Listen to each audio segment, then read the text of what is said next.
Hi, I'm Jeff Cote with Pacific Yacht Systems, and I want to share with you a little bit of advice on operating an inverter charger and inverter, and also purchasing one. There's going to be a lot of choice out there when you're looking for an inverter charger, and make sure that when you're buying one, you have the ability of disabling the inverter, but keeping the charger function enabled when you're at shore power. There are countless boaters that I've dealt with that have been so disappointed to realize that when they lost their shore power, not only did their charger stop working, but their inverter kicked on.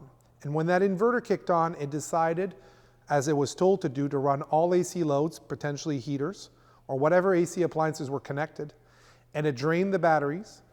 And those drained batteries didn't get recharged until AC power came back or the owner came back on board, and the batteries were lost.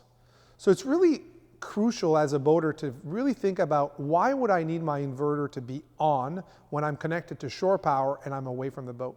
And are there any AC loads on my boat that I am okay with running when my inverter turns itself on when I'm not on board?